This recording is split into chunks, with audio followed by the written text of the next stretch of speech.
A manhã começou como tantas outras, na Praça da República, no centro de São Paulo. O sol queimava forte, refletindo no asfalto úmido pela chuva da noite anterior. Os pombos bicavam migalhas entre os bancos de madeira gasta, e o barulho dos carros passando na avenida ao fundo criava uma trilha sonora constante dessa paisagem urbana. José Maria estava sentado naquele banco específico há quase 2 horas. Seus 78 anos pesavam em cada linha do seu rosto, enrugado pelo tempo e pelas preocupações. Ele usava uma camiseta verde desbotada, calça caque, que já tinha conhecido dias melhores, e os sapatos velhos estavam um pouco gastos nos calcanhares. Suas mãos tremiam ligeiramente enquanto repousavam sobre as coxas. Não era Parkinson, era medo. Seu filho Marcelo tinha deixado ali por volta das 7 da manhã. A conversa tinha sido curta, sem muita delicadeza. Pai, preciso ir trabalhar. Fico aqui com você? Marcelo tinha perguntado. Mas, na verdade, não era uma pergunta. Era uma afirmação disfarçada. José Maria, ainda meio confuso com os remédios que tinha tomado, apenas acenou com a cabeça. Marcelo beijou sua testa rapidamente, sem muito carinho, e disse que voltaria ao meio-dia. Fica aqui tranquilo. É uma praça bonita. Respira um pouco. Mas o meio-dia já tinha passado. Agora eram 2:30 da tarde, e José Maria sentia o peito apertar a cada minuto que passava. Seus olhos azuis, que uma vez foram brilhantes, agora estavam maçados, cercados por bolsas escuras que contavam histórias de noites mal dormidas. Ele olhava constantemente para o relógio de pulso, um Seiko antigo que tinha ganhado da esposa no aniversário de 30 anos de casamento. Marta, como sentia falta dela. Marta tinha morrido 3 anos atrás. Câncer, rápido demais, agressivo demais. José Maria nunca tinha se recuperado completamente. E desde então, o relacionamento com Marcelo tinha piorado. Seu filho sempre foi ambicioso, sempre correu atrás de dinheiro e status. Mas depois da morte de Marta, como se o choque da perda tivesse endurecido, Marcelo praticamente tinha desaparecido da vida do pai. Visitava de vez em quando, levava comida pronta de supermercado, perguntava se José Maria estava tomando seus remédios e depois seguia em frente com sua vida acelerada. Uma mulher de cabelos brancos passou ao lado do banco, levando uma sacola de compras. Ela sorriu para José Maria de forma comiseradora. Ele reconheceu aquele tipo de olhar. Era o olhar de quem via um homem velho, sozinho, e presumia que estava sendo negligenciado. E era verdade, não é? Ele estava sendo negligenciado. José Maria respirou fundo. O ar quente da cidade queimava seus pulmões. Ele tinha vivido sua vida inteira em São Paulo. Tinha visto a cidade crescer, mudar, ficar mais velha junto com ele.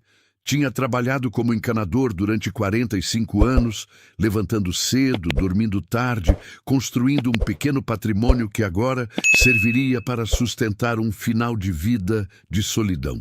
Um grupo de adolescentes passou ao lado, rindo alto, olhando para seus celulares. Eles nem notaram a presença do velho ali, como se ele fosse apenas parte do cenário urbano, invisível como um semáforo apagado. José Maria nunca tinha se sentido tão invisível na vida. Quando era jovem, quando era útil, as pessoas viam. Agora, aos 78 anos, aposentado e frágil, era como se tivesse se tornado transparente. O calor era sufocante. José Maria tinha bebido água de uma fonte pública mais cedo, mas a boca ainda estava seca. Ele procurou na bolsa de tecido surrado que Marcelo tinha deixado em cima do banco. Dentro havia uma garrafa de água morna, um pote com um sanduíche de queijo que já estava começando a estragar, a carteira de identidade, o comprovante de saúde do plano de assistência médica e 2 comprimidos de um medicamento para pressão que estava vencido há 2 meses. Nada mais. Marcelo tinha deixado o pai num banco da praça como se fosse deixar uma bagagem na estação de trens. José Maria olhou ao redor. A Praça da República era uma mistura de realidades. De um lado, os edifícios históricos que tinha visto ser construídos quando era jovem. Do outro lado, as construções modernas, o progresso invisível. Havia famílias com crianças pequenas, casais de mãos dadas, pessoas correndo para não chegar atrasadas. Havia também mendigos sentados embaixo de árvores, moradores de rua que tinham transformado a praça em seu único lar. José Maria se perguntou se em alguns anos, alguns meses até, estaria na mesma situação daqueles mendigos. Se Marcelo e a esposa dele, Patrícia, finalmente cansassem de lidar com ele, se decidissem que era mais fácil simplesmente deixá-lo em algum lugar. A diferença era que José Maria ainda tinha algum dinheiro na poupança, tinha uma casa, tinha documentos. Mas quantos anos isso duraria? Uma menina de uns 8 anos passou correndo perto dele, brincando com uma pipa que estava caindo. Seu pai a chamava de longe rindo. José Maria sentiu algo dentro dele quebrar um pouco mais. Aquela era a idade que Marcelo tinha quando a esposa morreu. Não, espera. Marcelo tinha 32 anos agora. Aquela menina tinha mais ou menos a idade que Marcelo tinha quando eles ainda iam para a praia juntos durante o verão, quando Marta ainda estava viva. Tudo mudou quando Marta morreu. Antes havia uma estrutura. Havia pessoas visitando a casa. Havia refeições preparadas com cuidado. Havia conversas que duravam horas. Havia vida. Depois havia apenas silêncio, vazio, e a sensação constante de estar caindo para o nada. A tarde avançava lentamente. José Maria começou a contar os minutos com mais desespero. Marcelo tinha dito que voltaria ao meio-dia. Agora eram 3 horas, agora eram 3:30. José Maria deixou de contar. Ninguém sabia onde estava. Ninguém sabia que José Maria havia sido deixado naquele banco. Ele não tinha celular. Tinha pedido um a Marcelo meses atrás, mas seu filho tinha respondido que era caro de manter, que José Maria era velho demais para aprender a usar mesmo. Então, José Maria estava completamente isolado do mundo. A solidão começou a apertar em seu peito como uma mão invisível.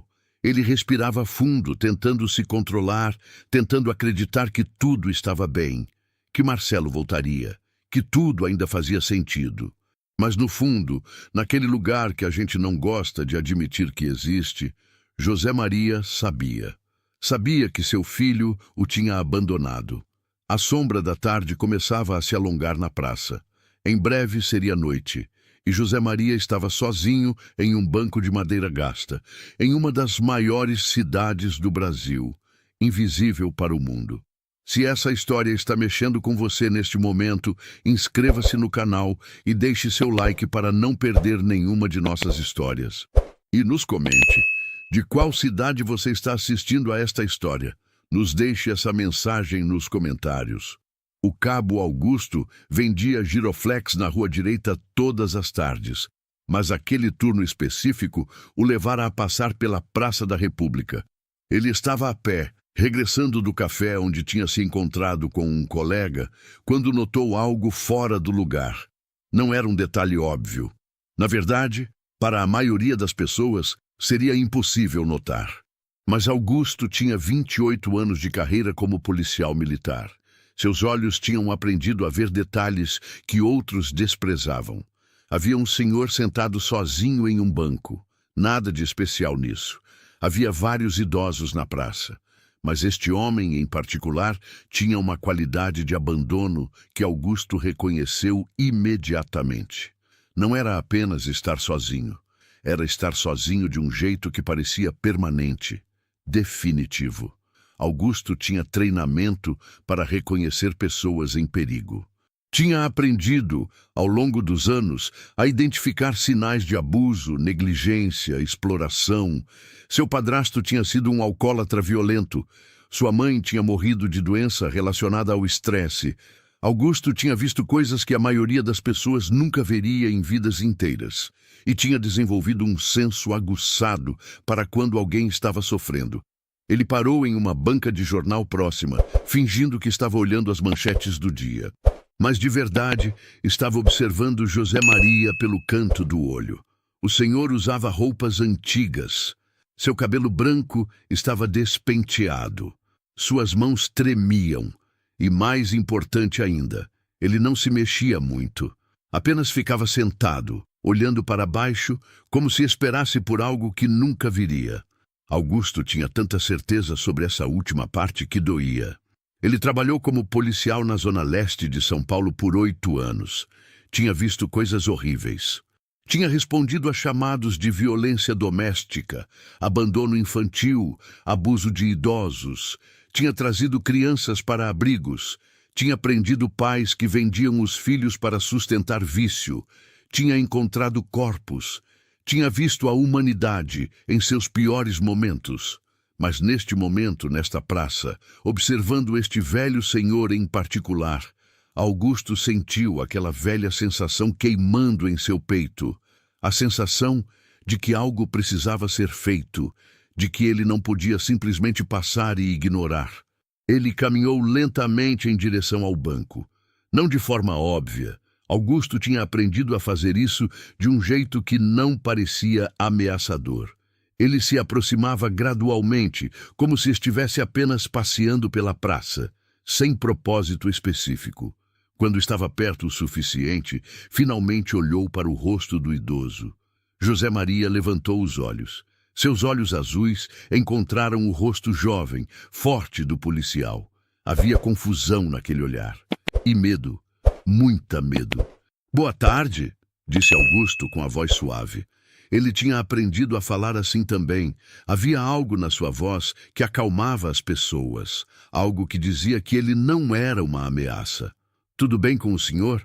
José Maria abaixou os olhos novamente. "Estou bem", respondeu, mas a voz saiu fraca, quebradiça. "O senhor está esperando alguém?"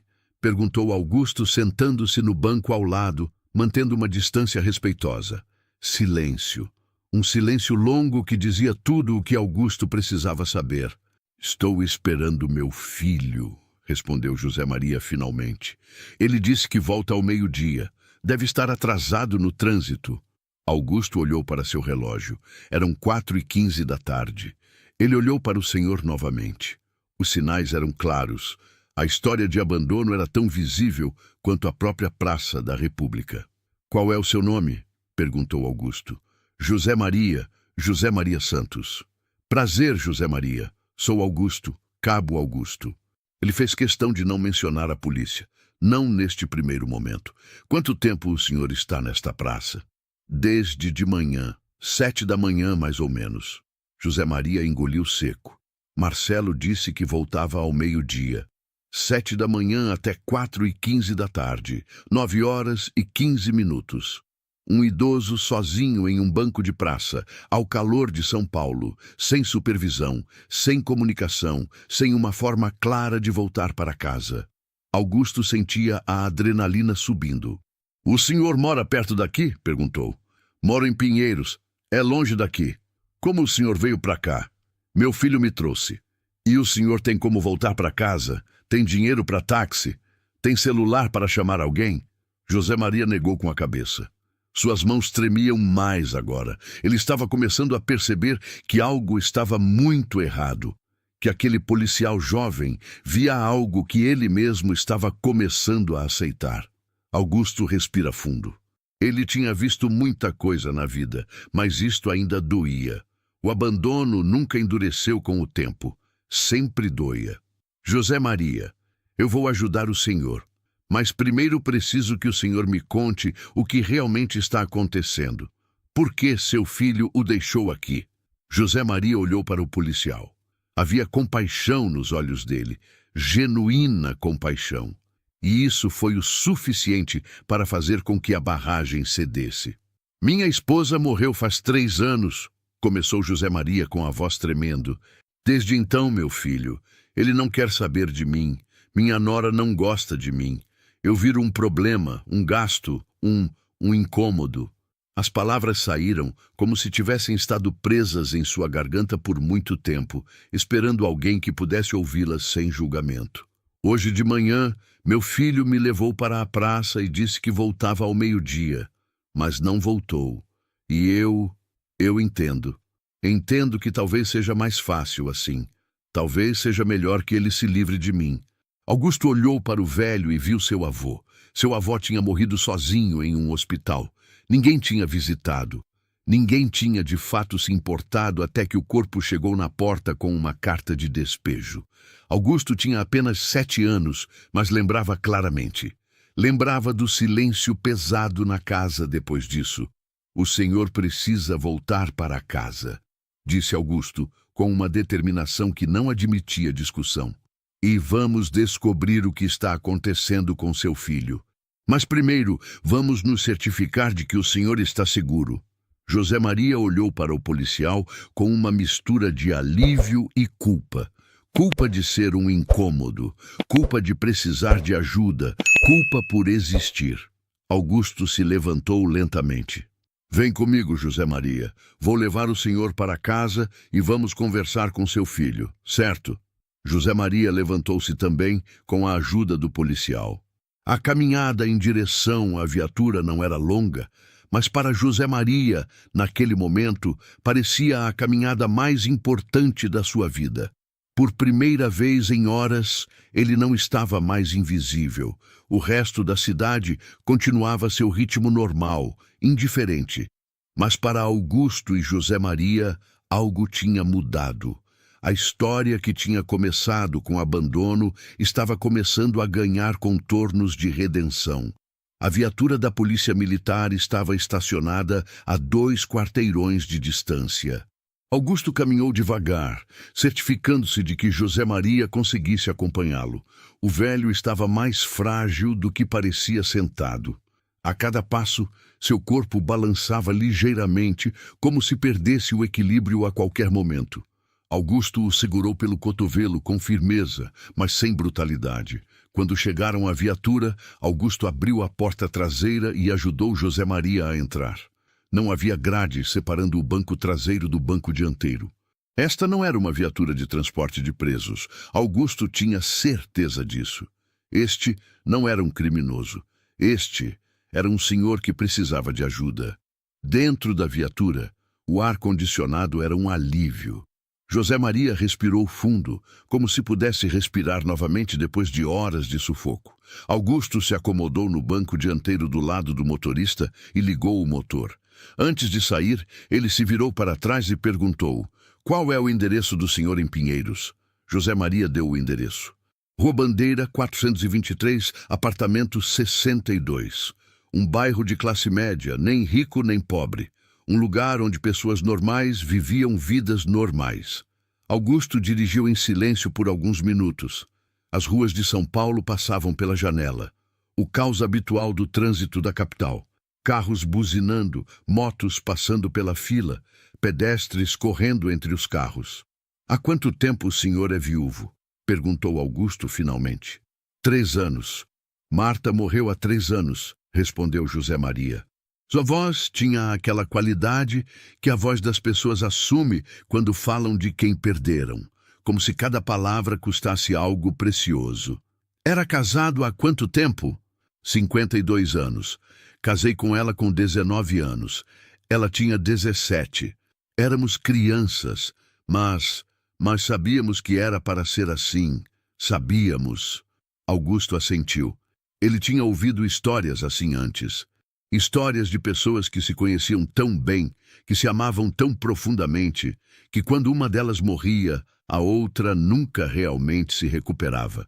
"O senhor tem outros filhos? Filhas? Netos?"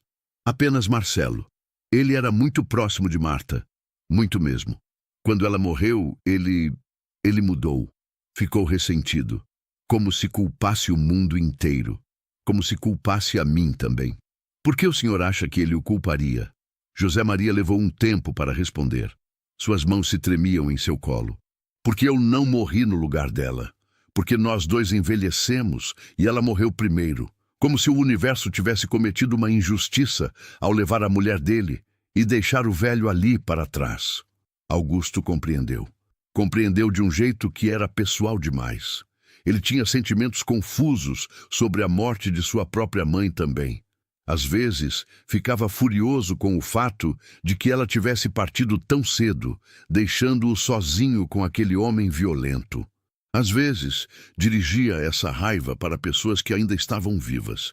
Era uma coisa horrível de admitir, mas era verdade. "O senhor sabe o que é abandono de pessoa idosa?" perguntou Augusto com a voz mudada. Agora havia um tom profissional nela. "Não, é um crime. No Brasil, há leis que protegem pessoas idosas. Deixar um idoso sozinho, sem comida adequada, sem supervisão, sem acesso à comunicação, isso pode ser considerado abuso, negligência ou abandono. Dependendo da circunstância, é crime." José Maria sentiu o corpo inteiro tensar. "Não, não, você não vai prender meu filho, por favor. Não estou dizendo que vou prendê-lo. Ainda não.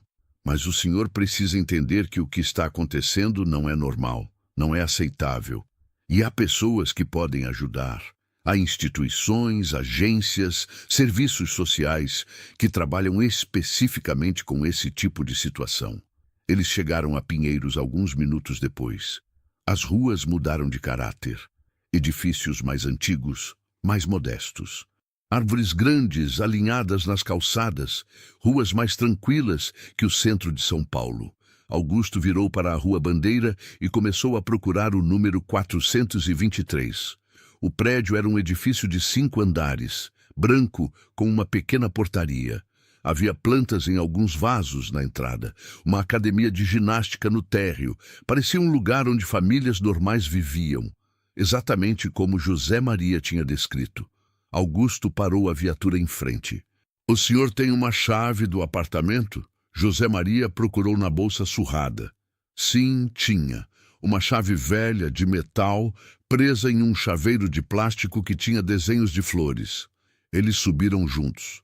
O elevador estava quebrado. Tinha uma placa colada na porta, aguardando conserto. Portanto, subiram pelas escadas. Augusto precisou desacelerar o ritmo para acompanhar José Maria. No terceiro andar, o velho estava ofegante, mas continuou subindo. 6º andar. Apartamento 62. José Maria abriu a porta com a chave tremendo em sua mão.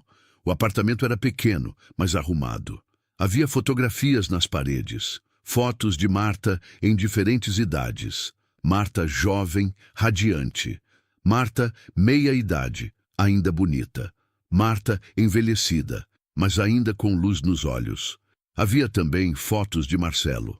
Marcelo bebê, Marcelo criança, Marcelo adolescente. Mas parou ali. Não havia fotos recentes. Como se a vida de Marcelo tivesse congelado em um determinado ponto. "O senhor mora aqui sozinho?" perguntou Augusto. "Desde que Marta morreu, Marcelo e Patrícia têm sua própria casa, em Muca. Eles vêm aqui de vez em quando, trazem comida, perguntam como estou, mas não é a mesma coisa. Não é." Augusto andou pela cozinha. A geladeira tinha pouca comida, ovos, pão, queijo velho, alguns legumes na gaveta que estava começando a apodrecer. O móvel da cozinha era antigo, mas funcional. Havia um prato sujo na pia, uma panela com resíduos de comida. Ele voltou para a sala. Quando foi a última vez que seu filho o visitou? José Maria pensou. Faz uns 10 dias. Trouxe comida, perguntou como eu estava e depois foi embora depois de uns 20 minutos. Patrícia ficou lá fora, na sala dele. Não entrou aqui. E hoje de manhã, por que ele o levou para a praça? Ele disse que eu precisava respirar um pouco, tomar um ar fresco. Marta, quando estava viva, ela gostava de levar a gente para a praça. A gente ia sentar, tomar café, conversar. Depois que ela morreu, a gente parou de ir. Faz anos que não vou mais. Mas hoje, Marcelo disse que eu deveria ir, que seria bom para meu humor. Augusto sentou no sofá gasto, coberto por uma manta que tinha desenhos de flores também. Ele compôs seus pensamentos. O que tinha acontecido aqui ia além de um abandono simples. Havia um padrão de negligência. Havia uma progressão que começava com indiferença e escalava para algo muito mais sinistro. José Maria, eu vou fazer uma coisa. Vou ligar para meu colega que trabalha com casos de abuso de idosos. Vou contar para ele o que aconteceu hoje. Tudo bem? José Maria assentiu lentamente. Havia uma mistura de emoções em seu rosto. Medo, alívio, culpa, esperança. Tudo ao mesmo tempo. Augusto fez a ligação. Conversou com sua supervisora, delegada Marisa, que trabalhava especificamente com crimes contra idosos. Contou sobre a situação de José Maria. Sobre as 9h15, sentado em um banco de praça. Sobre a progressão de negligência, sobre as condições do apartamento. Delegada Marisa disse que iria preparar uma visitação social. Iria enviar uma assistente social para documentar as condições de vida de José Maria. Iria investigar a situação e, se confirmada a negligência, tomaria as medidas legais apropriadas. Quando Augusto desligou, José Maria estava chorando. Lágrimas silenciosas que escorriam por seu rosto enrugado. Marcelo apareceu no apartamento de seu pai por volta das 20h30. Ele não sabia que José Maria estava de volta em casa. Ele não sabia que havia um policial esperando por ele. A porta foi aberta antes que ele conseguisse colocar sua própria chave na fechadura. Marcelo tinha 52 anos, mas aparentava menos. Tinha cabelo preto bem penteado, roupas de marca, um relógio de ouro no pulso. Havia prosperidade nele, mas também havia algo de vazio, uma qualidade superficial que Augusto reconheceu imediatamente. Era o vazio de alguém que tinha escolhido dinheiro em vez de relacionamentos significativos. Quem é você? O que está fazendo na casa do meu pai? Perguntou Marcelo, com uma mistura de alarme e agressividade. Meu nome é Cabo Augusto, polícia militar. Preciso conversar com o senhor sobre o que aconteceu hoje de manhã. O rosto de Marcelo empalideceu. Meu pai está bem. Aconteceu algo? Seu pai está bem. Estou aqui porque preciso entender por que seu pai foi deixado sozinho em um banco de praça de 7h até 4h15. Marcelo olhou para dentro do apartamento, vendo seu pai sentado no sofá. Seus olhos piscaram, como se estivesse processando informações que não compreendiam. E então houve uma mudança. Uma mudança sutil, mas visível. A confusão se transformou em raiva. Isto não é da sua conta. Isto é assunto da família. Quando se trata de negligência de uma pessoa idosa, tornou-se assunto público, respondeu Augusto com a voz calma. Especialmente quando há risco à vida e à saúde dessa pessoa. Negligência? Estou cuidando do meu pai, protestou Marcelo. Eu o visito regularmente, eu o levo para passear, eu trago comida, eu pago contas. O senhor o deixou sozinho em um banco de praça sem comida adequada, sem água em quantidade suficiente, sem forma de comunicação, sem saber quando seria buscado. Isso, pela lei brasileira, é negligência. Marcelo virou para seu pai. Havia raiva nos seus olhos, uma raiva que José Maria não conseguia compreender totalmente. Afinal, o que ele tinha feito para merecer essa raiva? Apenas envelhecer, apenas continuar vivendo. Pai, por que você fez isso? Por que chamou a polícia? Você está querendo me prejudicar? Você está querendo que eu seja preso? Perguntou Marcelo com a voz tremendo. José Maria não conseguia falar. A garganta estava fechada, o coração acelerado. Senhor Marcelo, o seu pai não chamou a polícia. Eu o encontrei por acaso. Reconheci uma situação de abuso e negligência. Agora estou aqui para documentar. Abuso? Eu sou o dedo de ouro. Eu sou o que está mantendo esse homem em vida. Enquanto minha mãe estava viva, tudo era fácil. Ela o cuidava. Ela agia como se ele fosse um deus. E agora? Agora ele é apenas um incômodo, uma lembrança de quando as coisas eram diferentes. Augusto sentiu a tensão aumentar. Havia algo muito errado em Marcelo. Havia uma qualidade de instabilidade emocional que era perigosa. Senhor Marcelo, preciso que o senhor se acalme. Me acalma? Me acalma? Você vem para minha casa, acusa meu filho de abuso, interroga meu pai. Você não tem o direito. Tenho sim, senhor. Tenho o direito legal e moral. Marcelo começou a andar pela sala de um lado para o outro. Suas mãos se fechavam em punhos. Seus olhos eram selvagens, incontroláveis. Havia algo nele que tinha sido reprimir por muito tempo e agora estava transbordando. Sabe o que é difícil? Gritou Marcelo para o apartamento vazio, para o universo, para Deus, para quem quer que pudesse ouvi-lo. É difícil ser filho perfeito enquanto sua mãe está morrendo. É difícil trazer comida e ver aquele homem ali comendo como se nada estivesse acontecendo enquanto ela desaparecia. É difícil culpar alguém quando não há ninguém para culpar exceto a morte. Ele apontou para seu pai. Você deveria ter morrido primeiro. Deveria ter sido você. Todas as pessoas erradas morrem no tempo errado, e as pessoas certas continuam vivendo quando deveriam estar mortas. O silêncio que se seguiu foi estrondoso. Até Marcelo pareceu chocado com suas próprias palavras. Mas não havia arrependimento nos seus olhos. Havia apenas honestidade bruta, crua, a verdade que tinha estado vivendo nos bastidores dessa família por 3 anos. Augusto olhou para José Maria. O velho estava pálido, como se tivesse levado um tiro. Como se acabasse de descobrir, naquele exato momento, que o filho o odiava. Que tinha estado vivendo todos esses dias na casa de um homem que desejava que ele estivesse morto. Senhor Marcelo, vou precisar que o senhor saia deste apartamento, disse Augusto com uma autoridade que não admitia discussão. Vou ficar aqui com seu pai esta noite. Amanhã, uma assistente social virá para avaliar a situação. Haverá uma investigação formal e o senhor será notificado sobre os próximos passos legais. Marcelo piscou, como se acordasse de um transe. A raiva saiu de seus olhos, substituída por algo que poderia ter sido remorso, ou poderia ter sido apenas medo das consequências. Pai, começou, mas não conseguiu terminar. Não havia palavras. Havia apenas o vazio que criara com suas próprias mãos. José Maria não olhou para ele. Apenas virou o rosto para a parede.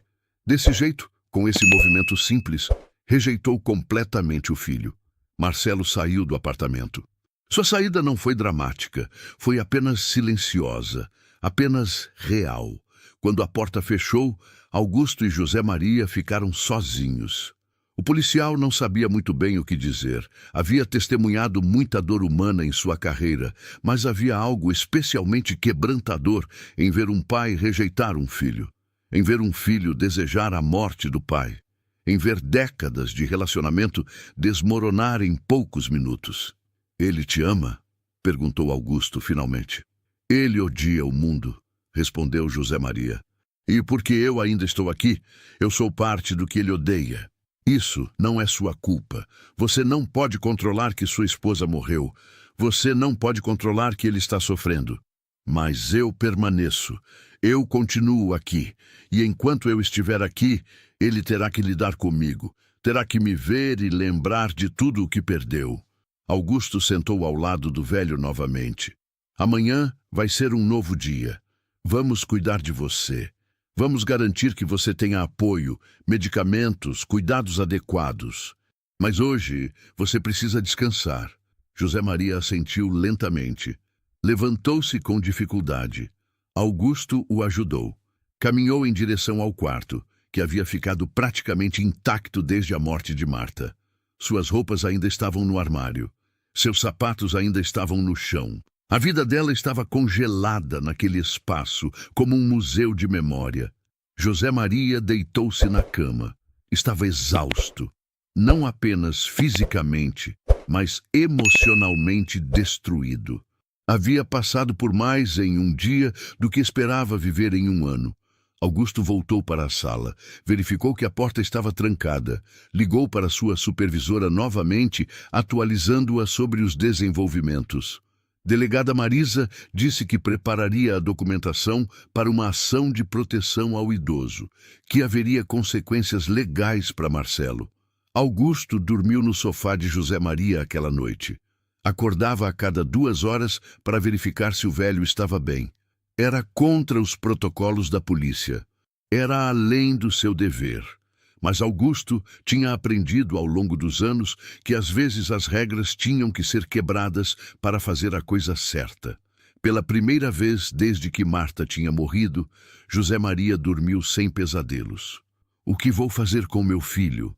perguntou com uma voz que havia perdido toda a esperança. "O senhor vai deixar que a gente cuide disso?" respondeu Augusto. "Seu único trabalho agora é cuidar de si mesmo, tomar seus remédios, comer bem, ficar seguro. Deixa o resto comigo." Marcelo apareceu no apartamento de seu pai por volta das 8h30 da noite. Ele não sabia que José Maria estava de volta em casa. Ele não sabia que havia um policial esperando por ele. A porta foi aberta antes que ele conseguisse colocar sua própria chave na fechadura. Marcelo tinha 52 anos, mas aparentava menos. Tinha cabelo preto bem penteado, roupas de marca, um relógio de ouro no pulso. Havia prosperidade nele, mas também havia algo de vazio, uma qualidade superficial que Augusto reconheceu imediatamente. Era o vazio de alguém que tinha escolhido dinheiro em vez de relacionamentos significativos. "Quem é você? O que está fazendo na casa do meu pai?" perguntou Marcelo, com uma mistura de alarme e agressividade. "Meu nome é Cabo Augusto, polícia militar. Preciso conversar com o senhor sobre o que aconteceu hoje de manhã." O rosto de Marcelo empalideceu. "Meu pai está bem. Aconteceu algo?" "Seu pai está bem. Estou aqui porque preciso entender por que seu pai foi deixado sozinho em um banco de praça de 7 da manhã até 4h15 da tarde." Marcelo olhou para dentro do apartamento, vendo seu pai sentado no sofá. Seus olhos piscaram, como se estivesse processando informações que não compreendiam. E então houve uma mudança. Uma mudança sutil, mas visível. A confusão se transformou em raiva. "Isto não é da sua conta. Isto é assunto da família. Quando se trata de negligência de uma pessoa idosa, tornou-se assunto público", respondeu Augusto com a voz calma. "Especialmente quando há risco à vida e à saúde dessa pessoa." "Negligência? Estou cuidando do meu pai", protestou Marcelo. "Eu o visito regularmente, eu o levo para passear, eu trago comida, eu pago contas. O senhor o deixou sozinho em um banco de praça sem comida adequada, sem água em quantidade suficiente, sem forma de comunicação, sem saber quando seria buscado. Isso, pela lei brasileira, é negligência." Marcelo virou para seu pai. Havia raiva nos seus olhos, uma raiva que José Maria não conseguia compreender totalmente. Afinal, o que ele tinha feito para merecer essa raiva? Apenas envelhecer. Apenas continuar vivendo. "Pai, por que você fez isso? Por que chamou a polícia? Você está querendo me prejudicar? Você está querendo que eu seja preso?" perguntou Marcelo com a voz tremendo. José Maria não conseguia falar. A garganta estava fechada, o coração acelerado. "Senhor Marcelo, o seu pai não chamou a polícia. Eu o encontrei por acaso. Reconheci uma situação de abuso e negligência. Agora estou aqui para documentar." "Abuso? Eu sou o dedo de ouro. Eu sou o que está mantendo esse homem em vida. Enquanto minha mãe estava viva, tudo era fácil. Ela o cuidava. Ela agia como se ele fosse um deus. E agora? Agora ele é apenas um incômodo. Uma lembrança de quando as coisas eram diferentes." Augusto sentiu a tensão aumentar. Havia algo muito errado em Marcelo. Havia uma qualidade de instabilidade emocional que era perigosa. "Senhor Marcelo, preciso que o senhor se acalme." "Me acalma? Me acalma? Você vem para minha casa, acusa meu filho de abuso, interroga meu pai. Você não tem o direito." "Tenho sim, senhor. Tenho o direito legal e moral." Marcelo começou a andar pela sala de um lado para o outro. Suas mãos se fechavam em punhos. Seus olhos eram selvagens, incontroláveis. Havia algo nele que tinha sido reprimir por muito tempo e agora estava transbordando. "Sabe o que é difícil?" gritou Marcelo para o apartamento vazio, para o universo, para Deus, para quem quer que pudesse ouvi-lo. "É difícil ser filho perfeito enquanto sua mãe está morrendo." É difícil trazer comida e ver aquele homem ali comendo como se nada estivesse acontecendo enquanto ela desaparecia. É difícil culpar alguém quando não há ninguém para culpar exceto a morte. Ele apontou para seu pai. Você deveria ter morrido primeiro. Deveria ter sido você. Todas as pessoas erradas morrem no tempo errado, e as pessoas certas continuam vivendo quando deveriam estar mortas. O silêncio que se seguiu foi estrondoso.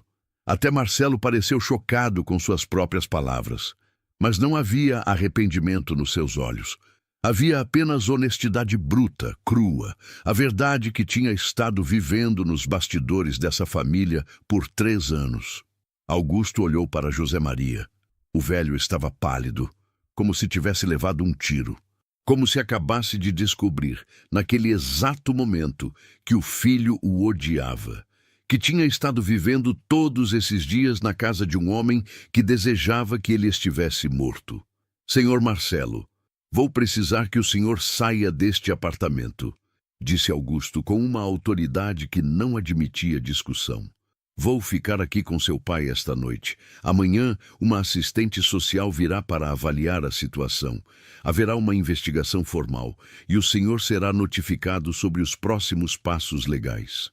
Marcelo piscou, como se acordasse de um transe. A raiva saiu de seus olhos, substituída por algo que poderia ter sido remorso, ou poderia ter sido apenas medo das consequências. Pai, começou, mas não conseguiu terminar. Não havia palavras. Havia apenas o vazio que criara com suas próprias mãos. José Maria não olhou para ele. Apenas virou o rosto para a parede. Desse jeito, com esse movimento simples, rejeitou completamente o filho. Marcelo saiu do apartamento. Sua saída não foi dramática, foi apenas silenciosa, apenas real. Quando a porta fechou, Augusto e José Maria ficaram sozinhos. O policial não sabia muito bem o que dizer. Havia testemunhado muita dor humana em sua carreira, mas havia algo especialmente quebrantador em ver um pai rejeitar um filho, em ver um filho desejar a morte do pai, em ver décadas de relacionamento desmoronar em poucos minutos. Ele te ama? Perguntou Augusto finalmente. Ele odia o mundo, respondeu José Maria. E porque eu ainda estou aqui, eu sou parte do que ele odeia. Isso não é sua culpa. Você não pode controlar que sua esposa morreu. Você não pode controlar que ele está sofrendo. Mas eu permaneço. Eu continuo aqui. E enquanto eu estiver aqui, ele terá que lidar comigo. Terá que me ver e lembrar de tudo o que perdeu. Augusto sentou ao lado do velho novamente. Amanhã vai ser um novo dia. Vamos cuidar de você. Vamos garantir que você tenha apoio, medicamentos, cuidados adequados. Mas hoje você precisa descansar. José Maria assentiu lentamente. Levantou-se com dificuldade. Augusto o ajudou. Caminhou em direção ao quarto, que havia ficado praticamente intacto desde a morte de Marta. Suas roupas ainda estavam no armário.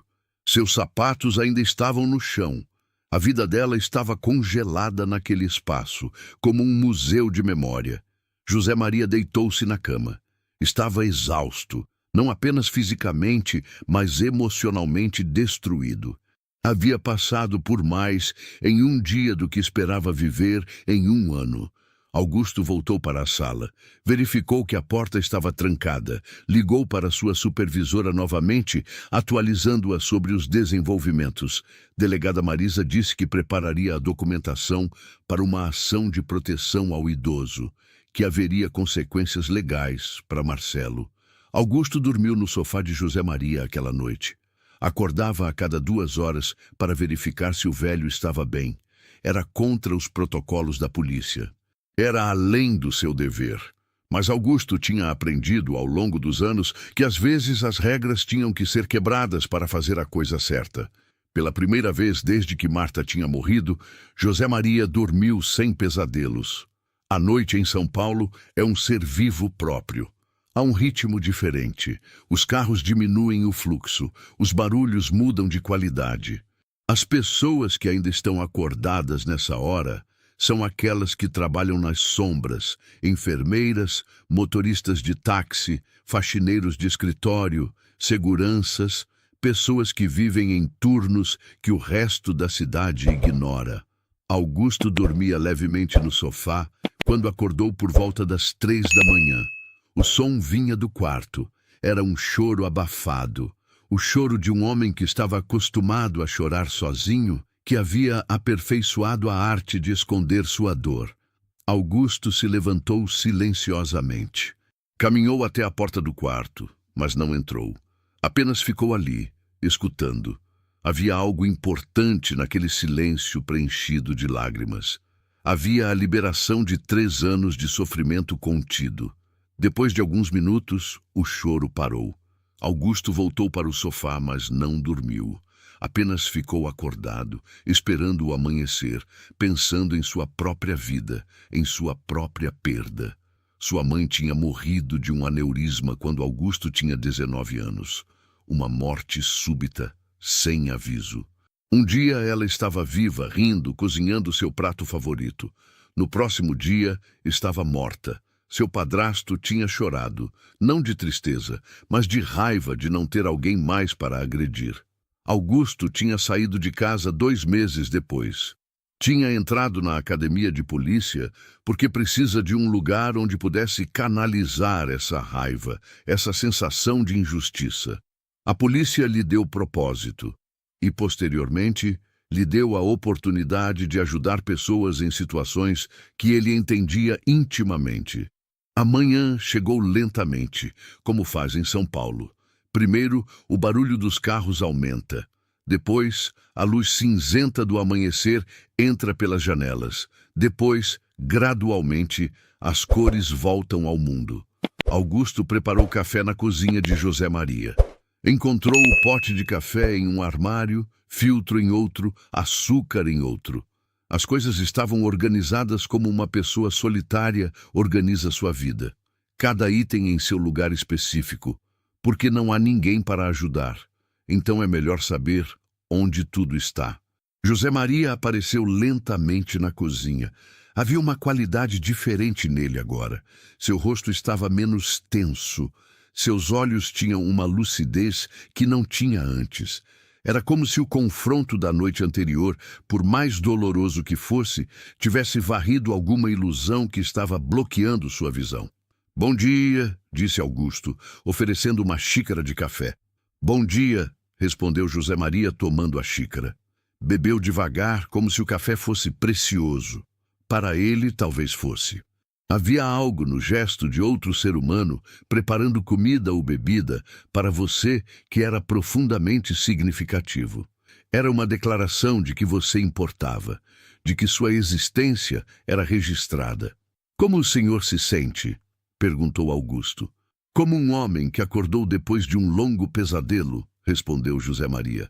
Mas o pesadelo foi real. Sim, era real. Eles comeram em silêncio. Havia pão antigo na geladeira, mas ainda comível. Havia manteiga, queijo. Augusto fez torradas. Não era uma refeição gourmet, mas era comida preparada com cuidado. Era comida que dizia: "Você é importante." "Meu filho vai ser preso?", perguntou José Maria finalmente. "Não necessariamente", respondeu Augusto. "Dependerá dos resultados da investigação. Dependerá se a delegada Marisa encontrar evidências suficientes de negligência intencional. Dependerá de muitos fatores. Ele é meu filho. Mesmo que ele me odeie, eu não quero que ele seja preso." Augusto compreendeu. Compreendeu dessa forma que vem de viver experiências semelhantes. Havia uma lealdade familiar que transcendia lógica. Havia amor mesmo quando havia ódio. Havia perdão mesmo quando não havia razão para perdoar. "O senhor não tem que decidir isso agora", disse Augusto. "Deixe que o sistema legal se encarregue. Seu trabalho é cuidar de si mesmo." Quando a assistente social chegou por volta das 10 da manhã, ela trouxe consigo uma série de formulários e perguntas. Seu nome era Sofia. Ela tinha uns 45 anos, cabelos pretos com fios de prata, e uma maneira de falar que implicava que tinha visto muita coisa na vida, mas que ainda havia esperança em seu coração. Sofia examinou o apartamento. Procurou por sinais de negligência. Documentou a comida na geladeira, perguntou sobre os medicamentos de José Maria, perguntou sobre sua saúde, seu estado mental, suas necessidades diárias. "O senhor toma esses medicamentos regularmente?" perguntou Sofia, olhando para os frascos na cozinha. Meu filho me traz", respondeu José Maria, "mas às vezes eu esqueço de tomar." "Há quanto tempo o senhor vê um médico?" "Faz uns 6 meses." Sofia trocou olhares com Augusto. Havia negligência aqui. Não era a negligência dramática que se vê na televisão. Era a negligência silenciosa, a negligência do abandono gradual. "Vou precisar documentar tudo isso", disse Sofia. "O senhor precisa de cuidados regulares, precisa de acompanhamento médico, precisa de apoio, e vamos nos certificar de que o senhor receba isso." Ela preencheu mais formulários, perguntou sobre os rendimentos de José Maria, perguntou sobre seus gastos, perguntou sobre sua rede de apoio, que era praticamente inexistente.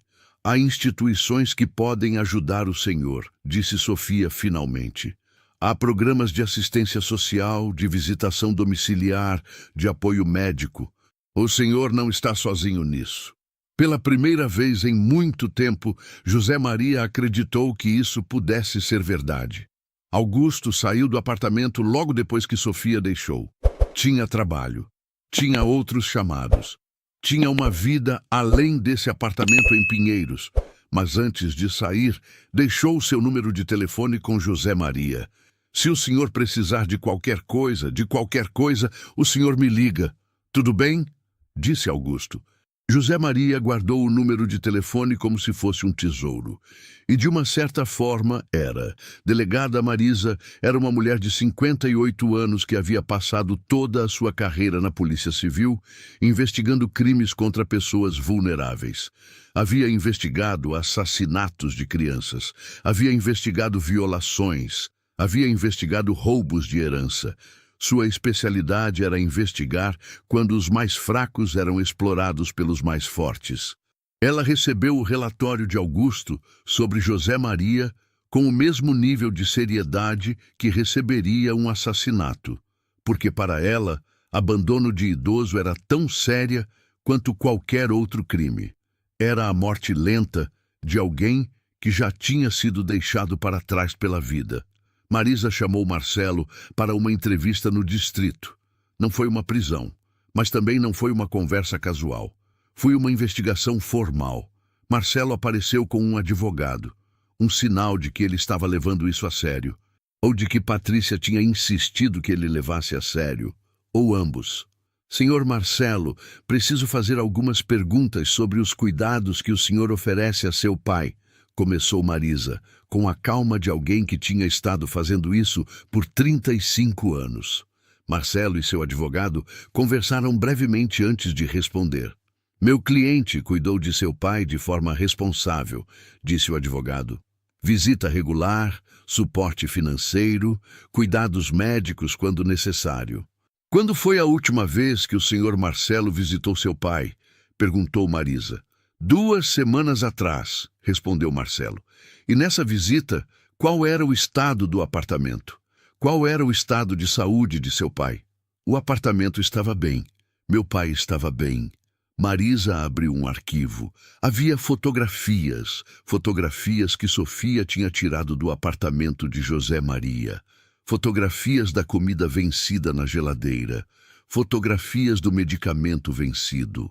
Fotografias da panela suja que tinha resíduos antigos. "Essas fotografias foram tiradas 48 horas atrás", disse Marisa. "O apartamento está em um estado de negligência. E o senhor diz que seu pai estava bem?" O advogado tocou no braço de Marcelo, sussurrou algo em seu ouvido. Marcelo respirou fundo. "Meu pai é velho. Ele é preguiçoso, ele não cuida bem de si mesmo. Eu trago comida, mas ele não come. Eu trago medicamentos, mas ele não toma. Eu não posso forçá-lo. Mas o senhor pode garantir que ele tenha suporte adequado. O senhor pode contratar uma cuidadora, O senhor pode visitá-lo mais frequentemente. O senhor pode, minimamente, garantir que ele esteja seguro. Com todo respeito, delegada, meu cliente está fazendo tudo o que é razoavelmente esperado de um filho adulto. Não pode ser responsabilizado pela falta de vontade de seu pai de cuidar de si mesmo. Marisa se inclinou para trás em sua cadeira. Havia algo nos argumentos do advogado que era legalmente sólido, mas moralmente vazio. Havia algo nos olhos de Marcelo que dizia que havia mais a ser dito. Senhor Marcelo, vou fazer uma pergunta pessoal e gostaria de uma resposta pessoal, não legal. Como o senhor se sente sobre seu pai? Marisa, protestou o advogado, essa pergunta é fora do escopo. Ela é uma pergunta direta a um homem, interrompeu Marisa. Não é uma pergunta legal, é uma pergunta humana. Marcelo se remexeu na cadeira. Seus olhos fixaram em um ponto na parede. Quando finalmente falou, sua voz era diferente, mais baixa, mais honesta. Eu amo meu pai, mas também resinto dele. Resinto porque ele permanece. Resinto porque vê-lo me lembra de coisas que quero esquecer. Resinto porque ele é um fantasma vivente da minha mãe. Seu pai não pode ser responsabilizado pela morte de sua mãe, disse Marisa, com uma suavidade que era quase maternal. Eu sei disso, respondeu Marcelo. Mas saber disso racionalmente e sentir disso são duas coisas diferentes. Marisa fez uma pausa. Havia algo humano sendo desenterrado naquela sala. Havia dor sendo confessada. Havia luto que não tinha sido processado adequadamente. Senhor Marcelo, vou fazer um relatório sobre isso. Vou recomendar que o senhor procure terapia. Vou recomendar que o senhor estabeleça um plano de cuidados mais adequado para seu pai. E vou estar observando. Se houver mais negligência, haverá consequências legais. Está claro? Marcelo assentiu. Quando saiu da sala, pareceu que tinha envelhecido 5 anos em 1 hora. O advogado ficou para trás um momento. Delegada, com todo respeito, meu cliente não cometeu nenhum crime. Cuidar de um idoso é complicado, especialmente quando há traumas não resolvidos envolvidos. Concordo com o senhor, respondeu Marisa. Mas negligência é negligência, e mesmo que não seja criminosa, é minha responsabilidade garantir a segurança de pessoas vulneráveis. O senhor entende? O advogado saiu. Marisa ficou sozinha em sua sala. Havia uma imagem de sua própria mãe na parede. Sua mãe estava viva, com 81 anos, morando em um asilo, porque Marisa tinha uma vida muito ocupada para cuidar dela. A hipocrisia da situação não escapava a Marisa. Ninguém era inocente. Ninguém era perfeito. Todos estavam apenas tentando sobreviver da melhor forma que sabiam. As semanas que se seguiram marcaram uma mudança profunda na vida de José Maria. Não foi uma mudança dramática, não foi uma transformação mágica, foi uma mudança gradual, tecida lentamente, um dia de cada vez. Sofia, a assistente social, visitava o apartamento 2 vezes por semana. Ela supervisionava seus medicamentos. Ela certificava-se de que ele comia adequadamente. Ela conversava com ele, verdadeiramente conversava, não como uma obrigação profissional, mas como uma pessoa falando com outra pessoa. Augusto também continuava aparecendo. 1 ou 2 vezes por semana, ele passava pelo apartamento no final do seu turno. Às vezes traziam comida. Às vezes apenas ficava ali, sentado no sofá de José Maria em silêncio, que era precisamente o que era necessário. Uma coisa mudou profundamente. O relacionamento com Marcelo. Depois da investigação, Marcelo procurou um terapeuta. Começou a processar o luto que tinha estado reprimindo. E, gradualmente, começou a ver seu pai não como uma sombra de sua mãe, mas como um homem em seus próprios méritos. A primeira visita depois da terapia foi desconfortável. Ambos sabiam o que tinha sido dito. Ambos sabiam que as palavras de Marcelo tinham revelado verdades que não podiam ser revertidas. Pai, começou Marcelo entrando no apartamento. Patrícia ficou na sala de estar. Eu fiz algumas coisas erradas. Eu estava em luto e canalizar isso de forma... de forma errada. José Maria olhou para o filho. Viu a dor nos seus olhos, viu o arrependimento, viu pela primeira vez em anos o seu filho. Você estava sofrendo, respondeu José Maria. Eu entendo. Mas isso não desculpa o jeito que eu agi com você, e quero tentar consertar isso. Se você deixar, eu quero tentar. E foi assim que começou uma lenta reconstrução. Não era perfeito. Havia ainda momentos de tensão.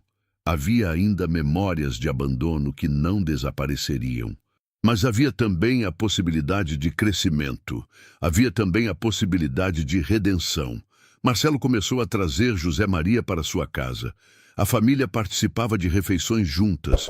Não eram refeições alegres, eram refeições que havia silêncios, às vezes incômodos.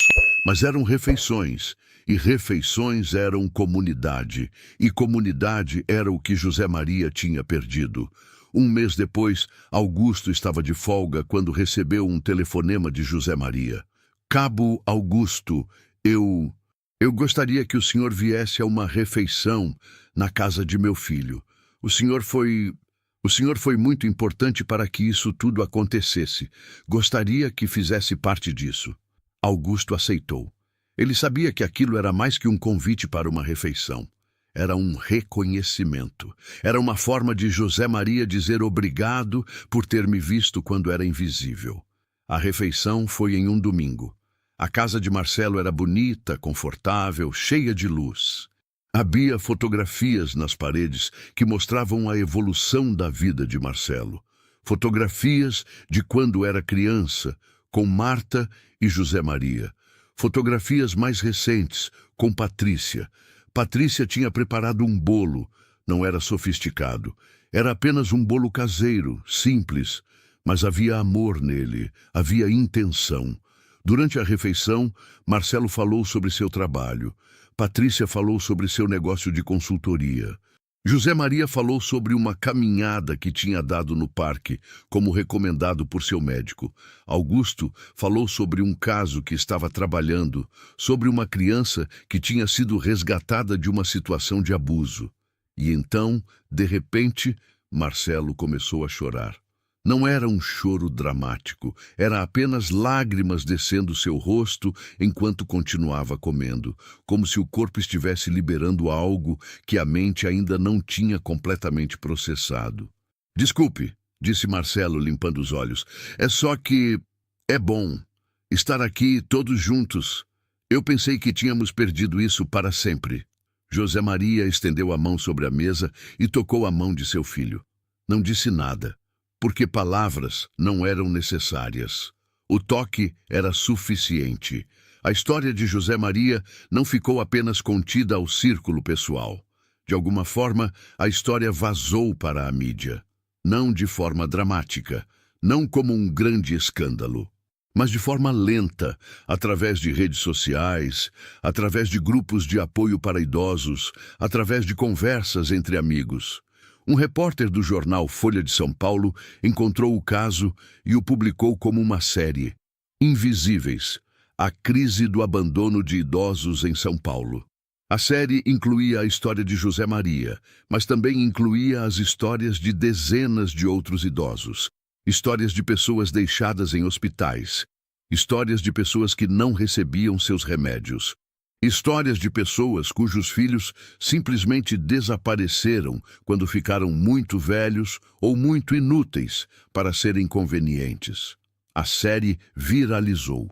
Delegada Marisa foi convidada a dar entrevistas. Ela falava sobre a prevalência do abuso de idosos, sobre a falta de fiscalização adequada, sobre a necessidade de mais recursos para agências de proteção ao idoso. Augusto foi convidado a aparecer em um programa de TV. Ele falou sobre seu encontro com José Maria.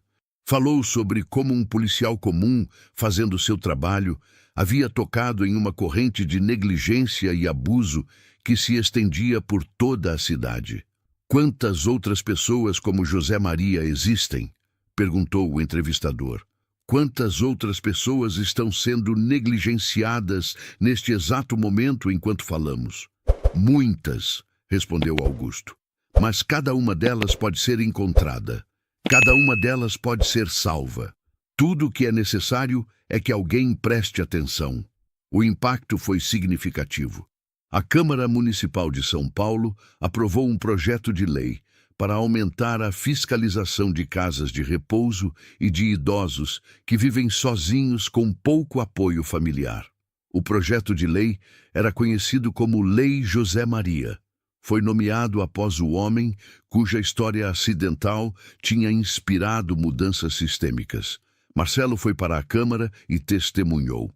Ele falou sobre seu próprio luto não resolvido, sobre como tinha canalizado aquele luto de forma prejudicial. Falou sobre como a terapia o tinha ajudado. E pediu que mais recursos fossem colocados no treinamento de profissionais de saúde mental que trabalham com pessoas em luto, para que outras famílias não passassem pelo mesmo que a sua tinha passado. A palestra de Marcelo foi a mais bem recebida da sessão. Havia pessoas chorando nas galerias. Havia aplausos que duravam minutos. Depois que desceu do estrado, Marcelo procurou por seu pai entre a multidão. José Maria estava ali, sentado na galeria com lágrimas nos olhos também. Não de tristeza, de orgulho, de gratidão, de redenção.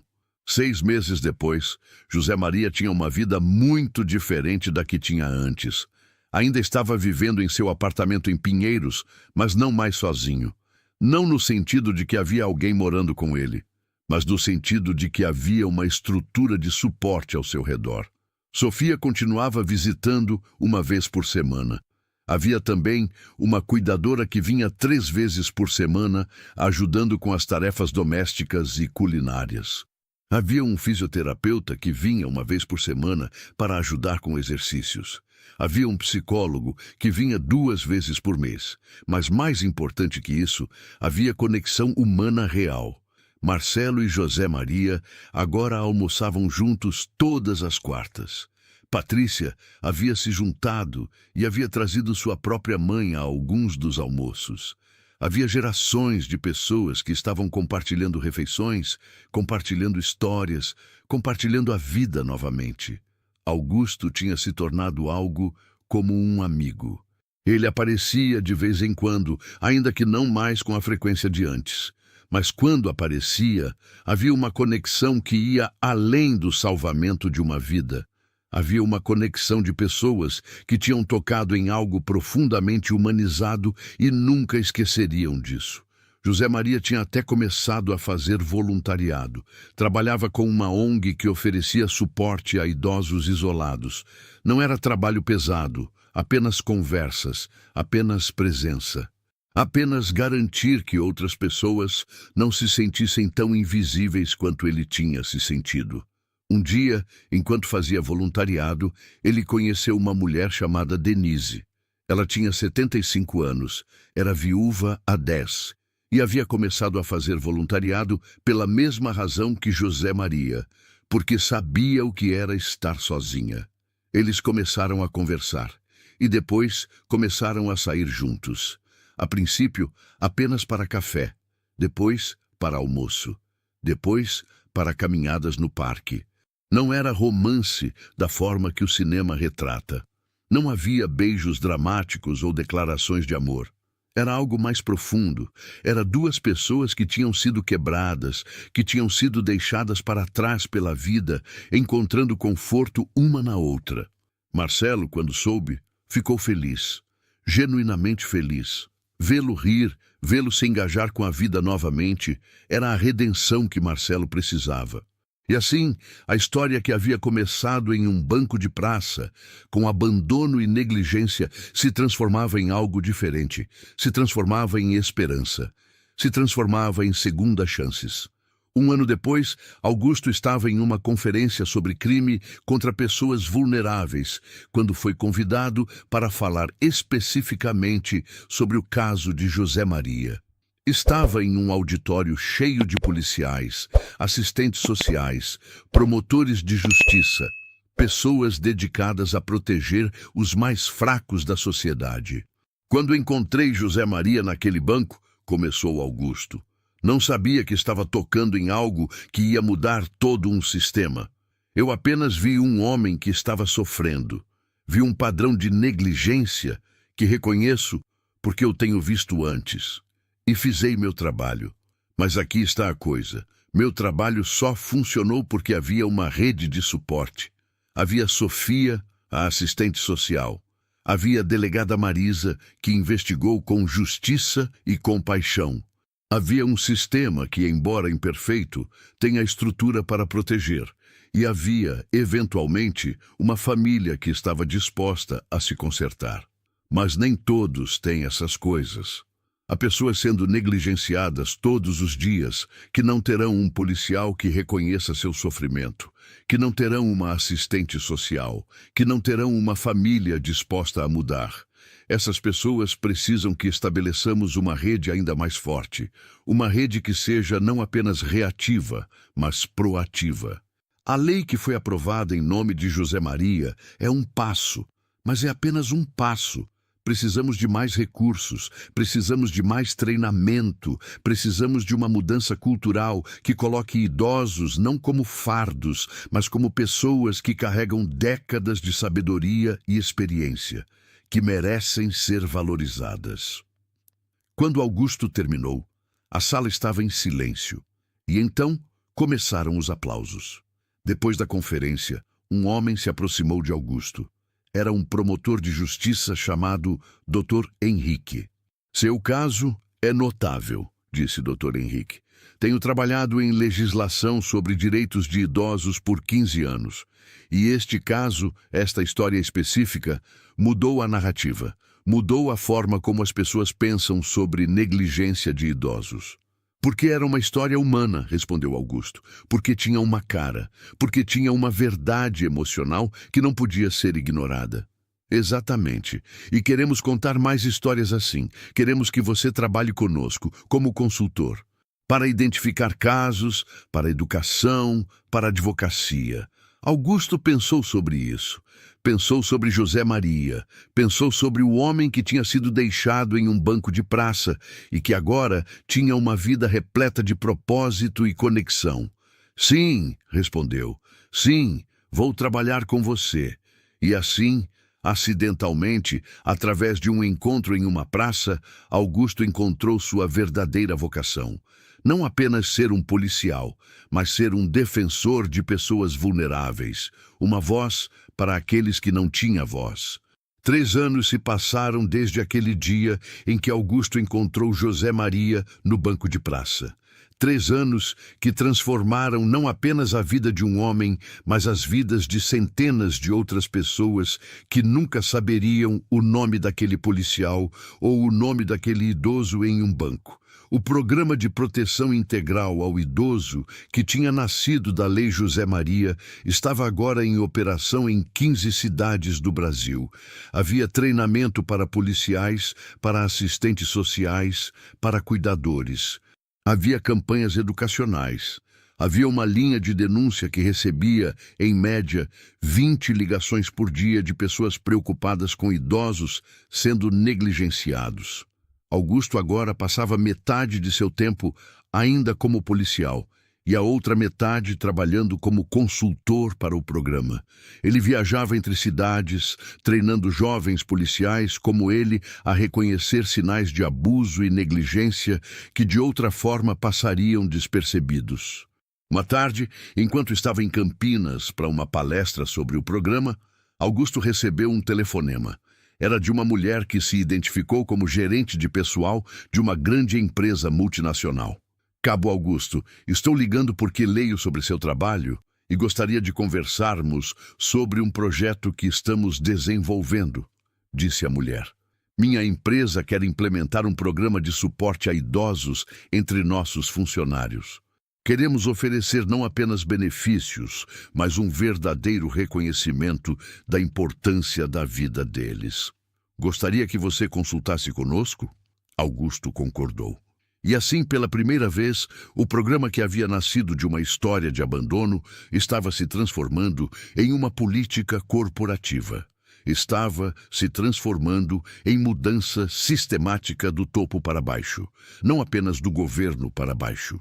A empresa, chamada TechCore Solutions, começou a oferecer dias de folga para que funcionários pudessem cuidar de pais idosos. Começou a oferecer subsídios para cuidadores domésticos.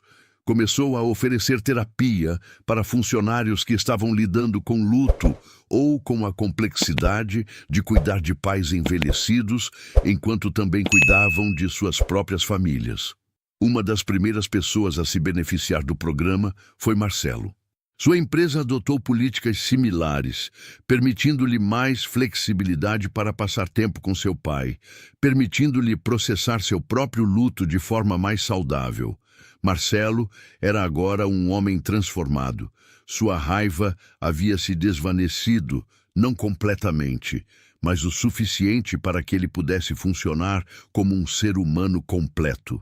Ele e Patrícia tinham até adotado uma criança, uma menina de 8 anos que havia sido deixada por sua própria família. O ciclo de abandono estava sendo interrompido naquela casa. O ciclo de rejeição estava sendo substituído por aceitação. Mas talvez o impacto mais profundo fosse invisível.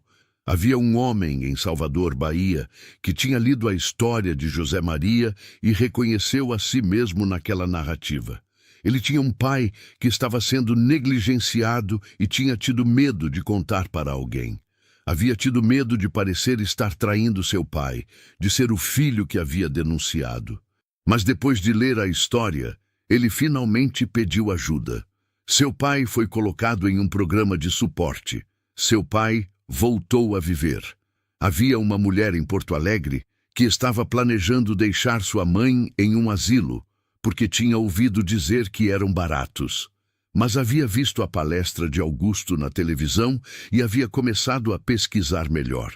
Havia investido em uma cuidadora e descobriu que sua mãe, quando cuidada adequadamente, era uma pessoa completamente diferente. Era alguém com sabedoria, com histórias, com valor. Havia um garoto adolescente em Brasília que tinha avô e que havia pensado que seu avô era apenas alguém chato e irrelevante, até que viu o documentário sobre José Maria. O documentário o fez perceber que pessoas idosas tinham vidas, tinham significado, tinham importância. Agora, aquele garoto passava seus fins de semana com seu avô, ouvindo histórias, aprendendo lições que nenhuma escola poderia ensinar. Todas essas pessoas, todas essas vidas mudadas, não sabiam os nomes um do outro. Não sabiam que faziam parte de uma rede invisível de compaixão que havia começado quando um policial parou para conversar com um homem em um banco de praça.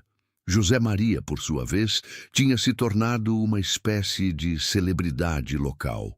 Não de forma que o tornasse desconfortável, mas de forma que as pessoas o reconhecessem na rua e contassem como sua história havia tocado em suas vidas.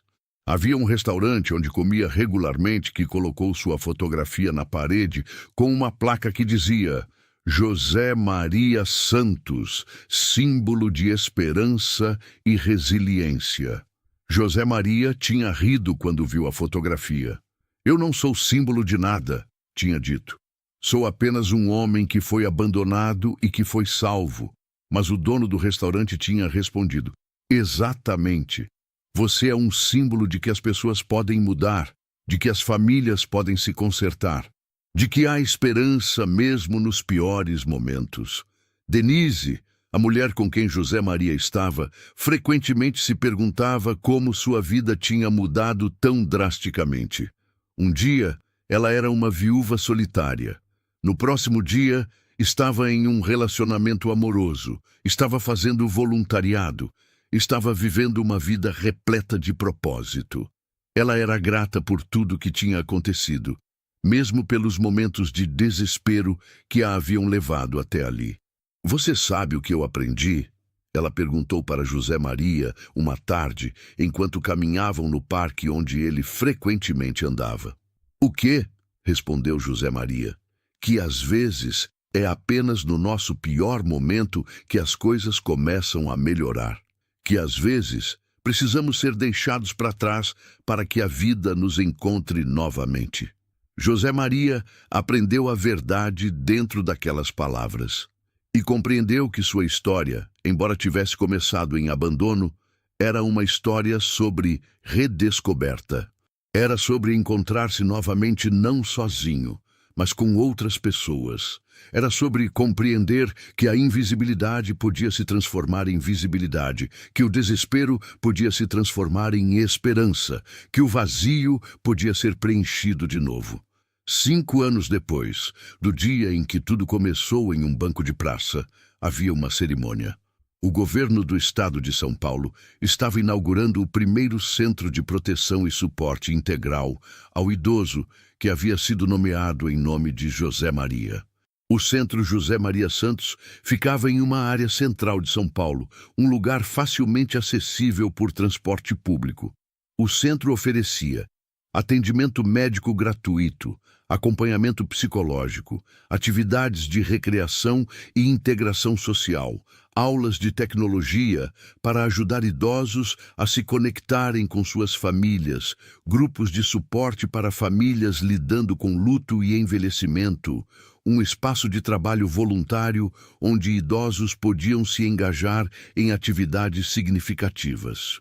José Maria estava na cerimônia, com cabelos completamente brancos agora, com 83 anos de idade, mas com um brilho nos olhos que não tinha antes.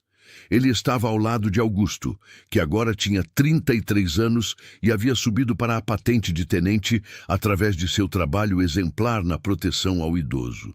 Marcelo também estava lá, com seu pai, no meio de uma multidão de centenas de pessoas que tinham vindo para a inauguração. Pessoas que tinham sido tocadas pela história. Pessoas que trabalham no campo de proteção ao idoso.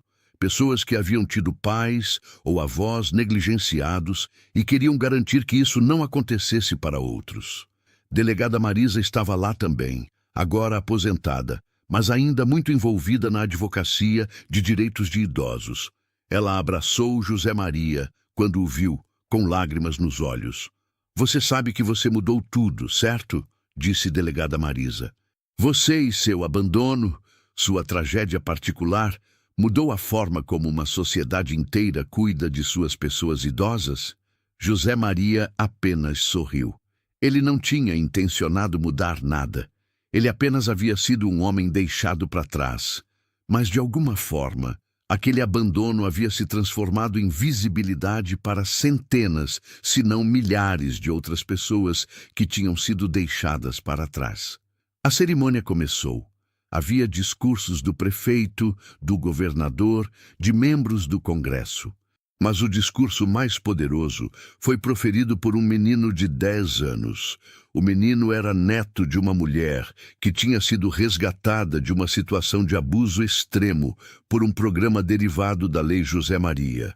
A mulher tinha sido deixada por seus filhos em um quarto de um motel por 3 semanas, enquanto eles lutavam contra vício em drogas. Havia sido encontrada por uma cuidadora que conhecia os sinais de abuso porque havia recebido treinamento baseado no trabalho de Augusto.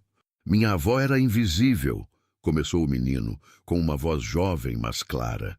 "Minha avó tinha sido deixada para trás. Mas um policial e muitas outras pessoas decidiram que pessoas como minha avó mereciam ser vistas, mereciam cuidado, mereciam amor.